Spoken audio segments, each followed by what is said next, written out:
Bismillahirrahmanirrahim. Dengan memohon pertolongan kepada Allah Subhanahu wa Ta'ala, kita masuk ke buku panduan. Pertama yang akan kita bahas adalah pengenalan dasar. Yang pertama adalah ilmu pendukung di dalam membaca dan menerjemah teks bahasa Arab.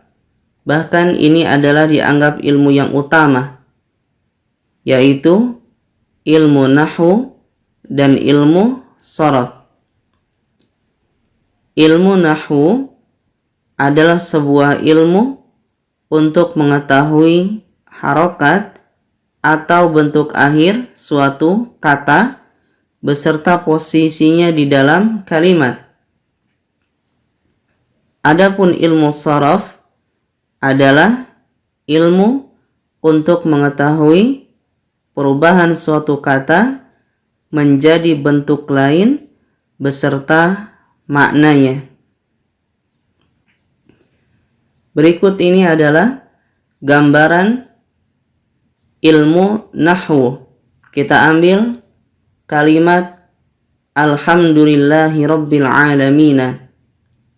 Segala puji bagi Allah, Rabb sekalian alam.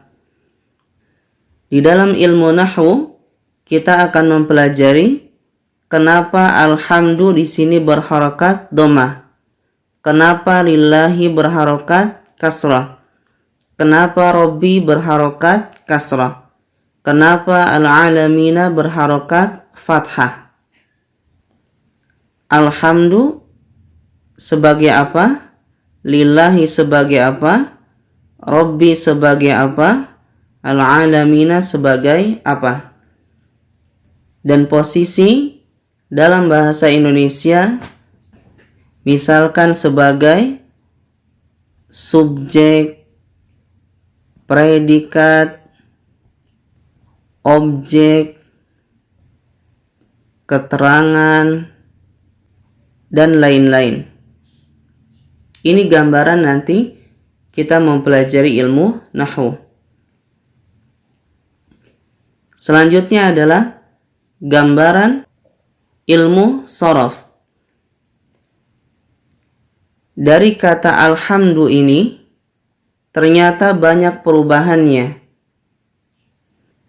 Ada hamidun, humaidun, mahmudun, ahmadu, hamida, hamdun, nahmadu, ihmad.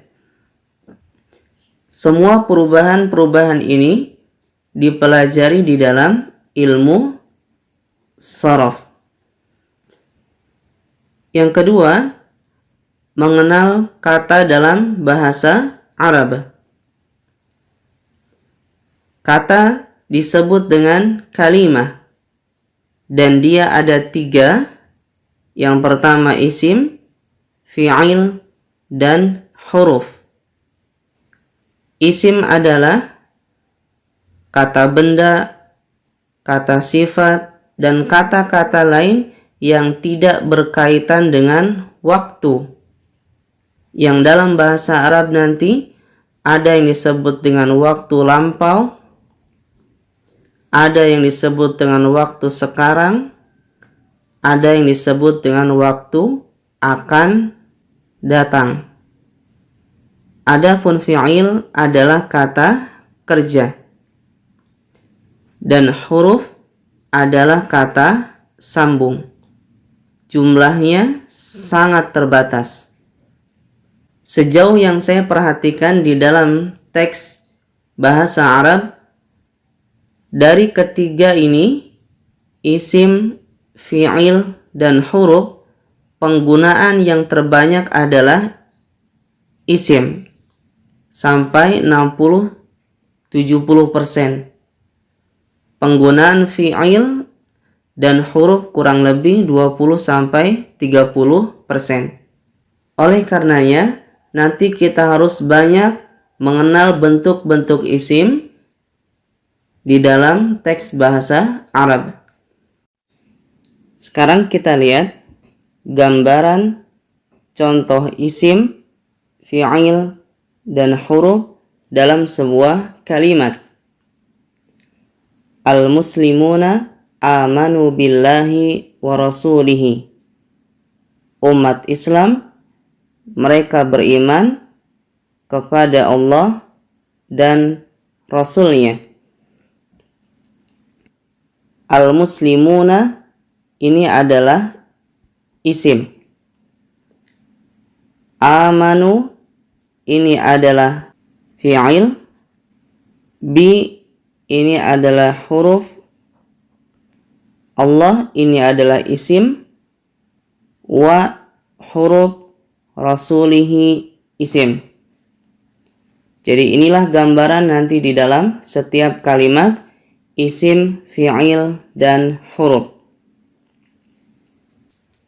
Selanjutnya adalah yang ketiga, harokat dan imbuhan akhir. Dalam bahasa Arab, harokat ada 4. Sebagaimana yang kita ketahui, ada dhammah, fathah, kasrah, dan sukun.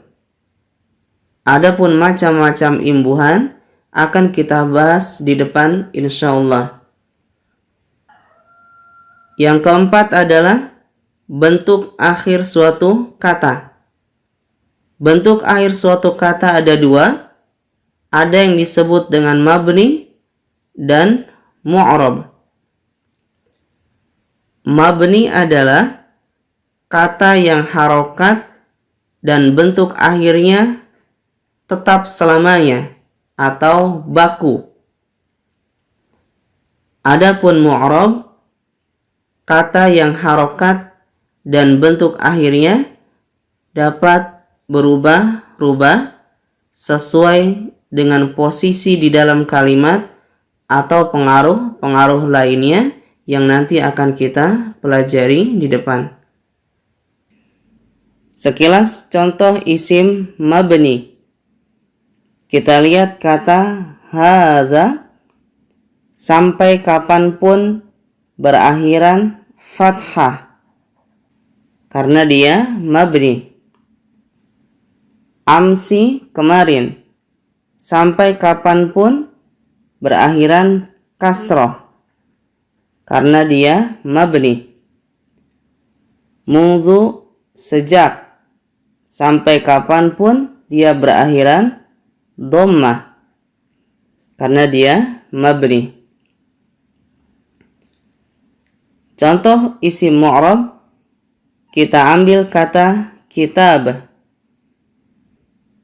Bisa dibaca kitabun, bisa dibaca kitabin, atau kitaban. Alim juga sama, alimun, alimin, aliman. Masjid juga sama, masjidun, masjidin, masjidan. Jadi semua ini tergantung posisi di dalam kalimat dan ada tidaknya yang mempengaruhi. Ini adalah pengenalan pertama. Walhamdulillahirabbil alamin.